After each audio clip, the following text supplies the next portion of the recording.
Une anthologie des lectures des paroles de Dieu Tout-Puissant.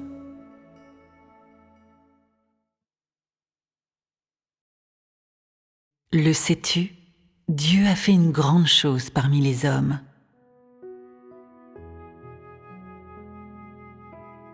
L'ère ancienne a disparu et la nouvelle ère est arrivée.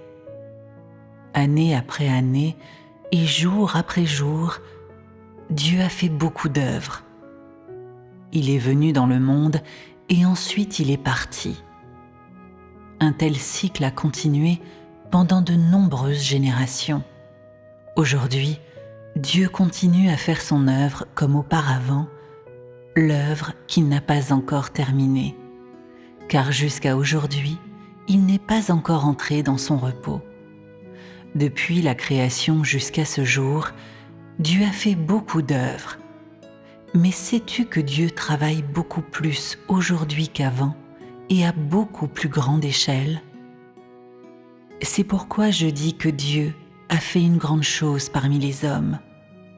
Toute l'œuvre de Dieu est très importante, que ce soit pour l'homme ou pour Dieu, car chaque élément de son œuvre est lié à l'homme. Puisque l'œuvre de Dieu ne peut être ni vue ni sentie, encore moins peut-il être vu par le monde, alors comment peut-il être une grande chose? Quel genre de chose est considéré comme grande? Certes, nul ne peut nier que toute l'œuvre de Dieu peut être considérée comme grande. Mais pourquoi est-ce que je dis que l'œuvre que Dieu fait aujourd'hui est grande? Quand je dis que Dieu a fait une grande chose, cela implique sans aucun doute de nombreux mystères que l'homme n'a pas encore compris. Parlons-en maintenant. Jésus est né dans une mangeoire en un temps qui ne pouvait tolérer son existence. Mais le monde ne pouvait quand même pas lui faire obstacle, et il a vécu parmi les hommes pendant 33 ans sous la garde de Dieu. Pendant ces nombreuses années de vie, il a expérimenté l'amertume du monde et goûté à la vie de misère sur la terre. Il a assumé la lourde responsabilité d'être crucifié pour racheter toute l'humanité. Il a racheté tous les pécheurs qui avaient vécu sous la domination de Satan et enfin, son corps ressuscité est retourné à son lieu de repos. Maintenant, la nouvelle œuvre de Dieu est commencée et c'est aussi le début d'une nouvelle ère. Dieu conduit ceux qui sont rachetés dans sa maison pour commencer sa nouvelle œuvre de salut. Cette fois, l'œuvre du salut est plus approfondie que dans le passé. Cette œuvre ne sera pas faite par le Saint-Esprit travaillant dans l'homme pour lui permettre de changer par lui-même, ni ne sera faite par le corps de Jésus apparaissant parmi les hommes, et encore moins ne sera faite d'une autre manière. Au contraire, l'œuvre sera faite et dirigée par Dieu incarné lui-même. Cela est ainsi dans le but de conduire l'homme dans la nouvelle œuvre. N'est-ce pas une grande chose? Dieu ne fait pas cette œuvre par une partie des hommes ou par des prophéties, mais par Dieu lui-même. Certains peuvent dire que ce n'est pas une grande chose et que cela ne peut pas amener l'homme à l'extase. Néanmoins, je te dirais que l'œuvre de Dieu n'est pas seulement cela, mais quelque chose de plus, quelque chose de beaucoup plus grand. Cette fois, Dieu vient faire son œuvre non dans un corps spirituel, mais dans un corps très ordinaire. Non seulement est-ce le corps de la deuxième incarnation de Dieu, mais aussi le corps dans lequel Dieu est revenu. C'est une chair très ordinaire. En lui, tu ne peux rien voir qui est différent des autres, mais tu peux recevoir de lui les vérités qui ne t'ont jamais été dites avant. Cette chair insignifiante est l'incarnation de toutes les paroles de vérité de Dieu. Elle assume l'œuvre de Dieu dans les derniers jours et est une expression de tout le tempérament de Dieu que l'homme doit en arriver à connaître. Ne désirais-tu pas ardemment voir le Dieu du ciel ? Ne désirais-tu pas ardemment comprendre le Dieu du ciel ? Ne désirais-tu pas ardemment voir la destination de l'humanité ? Il te dira tous ses secrets jamais dévoilés, et il te dira même des vérités que tu ne comprends pas. Il est ta porte d'entrée dans le règne et ton guide dans la nouvelle ère. Une telle chair ordinaire renferme de nombreux mystères insondables. Ses actions peuvent être indéchiffrables pour toi, mais le but de toute l'œuvre qu'il fait suffit pour que tu vois qu'il n'est pas une simple chair comme le croit l'homme, car il représente la volonté de Dieu, ainsi que le soin apporté à l'humanité par Dieu dans les derniers jours. Bien que tu ne puisses pas entendre les paroles qu'il dit et qui semblent secouer les cieux et la terre, bien que tu ne puisses pas voir ses yeux comme des flammes ardentes, ni sentir la discipline de sa tige de fer, tu peux entendre la fureur de Dieu dans ses paroles et savoir que Dieu a de la compassion pour l'humanité.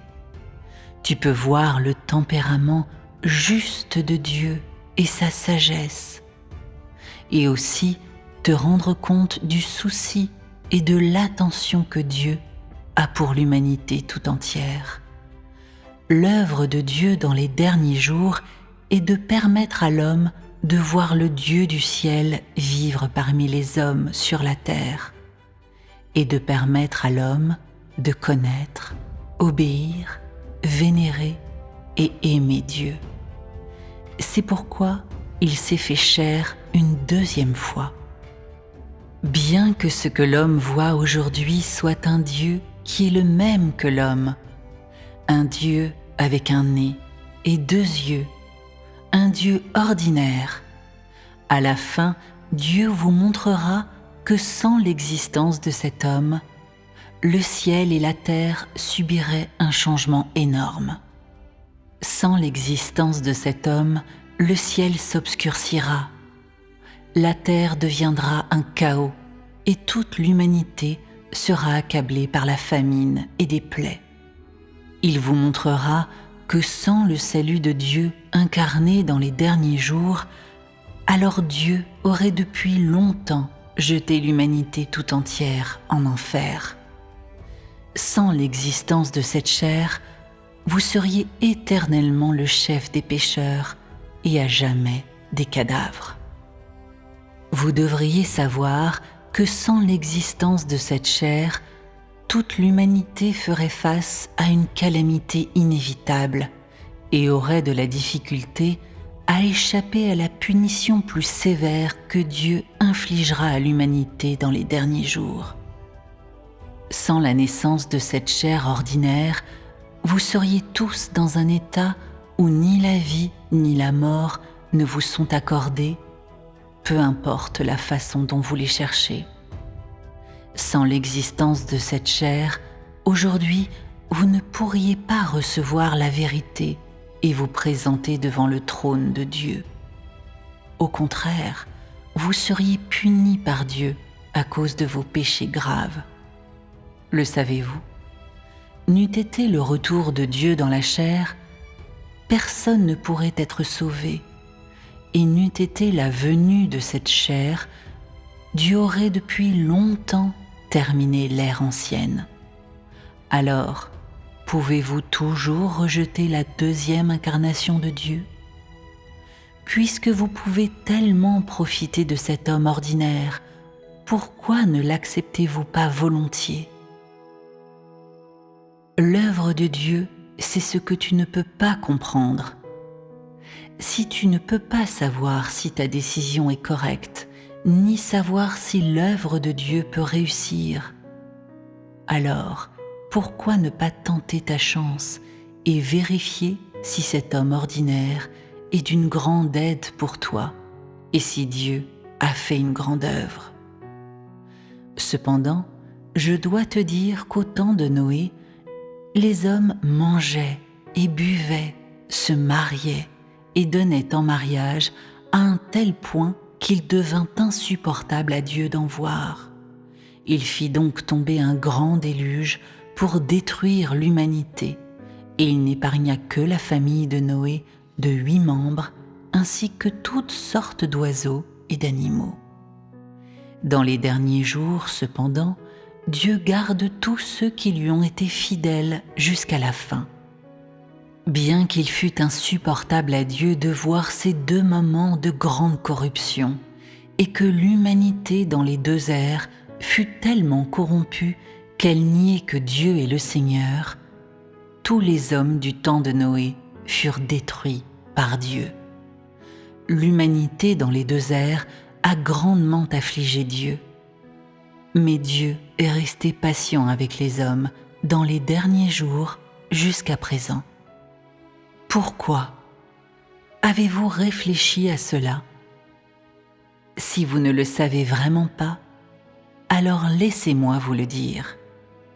La raison pour laquelle Dieu peut traiter les hommes gracieusement dans les derniers jours n'est pas qu'ils soient moins corrompus que les hommes dans le temps de Noé, ou qu'ils se soient repentis devant Dieu. Encore moins est-ce parce que Dieu ne peut pas supporter de détruire les hommes dans les derniers jours où la technologie a progressé. Plutôt, c'est que Dieu a de l'œuvre à faire avec un groupe d'hommes dans les derniers jours, et cela sera fait par Dieu incarné lui-même.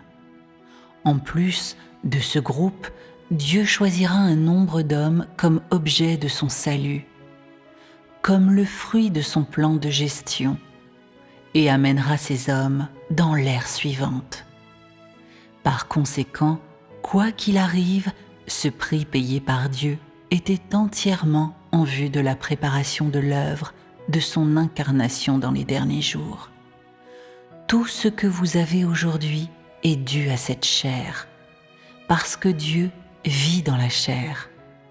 Vous avez la chance de vivre. Toute cette chance vous a été acquise en raison de cet homme ordinaire. Non seulement cela, mais à la fin, toutes les nations vénèrent cet homme ordinaire et rendront grâce à cet homme insignifiant et lui obéiront. Par lui sont venus la vérité, la vie, le chemin et le salut pour toute l'humanité.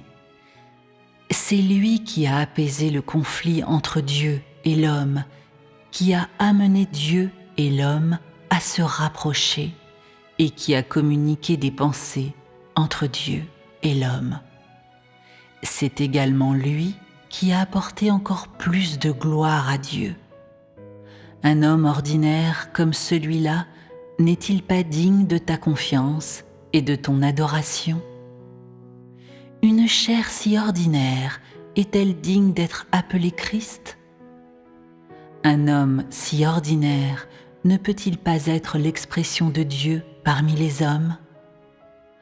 Un tel homme qui aide l'humanité à éviter une catastrophe n'est-il pas digne de votre amour et que vous le conserviez? Si vous rejetez les vérités qui sortent de sa bouche et aussi détestez son existence parmi vous, alors quel sera votre sort? Toute l'œuvre de Dieu dans les derniers jours est faite en passant par cet homme ordinaire. Il te décernera tout et de plus, il peut tout décider à ton sujet. Un tel homme peut-il être comme tu le crois? Un homme si simple qu'il ne mérite pas qu'on le mentionne? Sa vérité ne suffit-elle pas à vous convaincre complètement? Avoir été témoin de ses actes ne suffit-il pas à vous convaincre complètement? Ou serait-ce que le chemin sur lequel il vous conduit n'est pas digne que vous l'empruntiez? Qu'est-ce qui vous fait sentir une aversion envers lui et vous pousse à le rejeter et à l'éviter. C'est lui qui exprime la vérité. C'est lui qui vous approvisionne de vérité. Et c'est lui qui permet que vous ayez un chemin à parcourir. Serait-ce que vous ne pouvez toujours pas trouver les traces de l'œuvre de Dieu dans ces vérités? Sans l'œuvre de Jésus, l'humanité n'aurait pas pu descendre de la croix. Mais sans l'incarnation aujourd'hui, ceux qui descendent de la croix ne pourraient jamais être approuvés par Dieu ou entrer dans la nouvelle ère. Sans la venue de cet homme ordinaire, vous n'auriez jamais la chance ni le droit de voir le vrai visage de Dieu, car vous devriez tous avoir été détruits il y a longtemps. En raison de la venue de la seconde incarnation de Dieu, Dieu vous a pardonné et vous a montré sa miséricorde. Tout de même, je dois vous laisser à la fin avec ces paroles. Cet homme ordinaire qui est Dieu incarné est d'une importance vitale pour vous. Telle est la grande chose que Dieu a déjà faite parmi les hommes.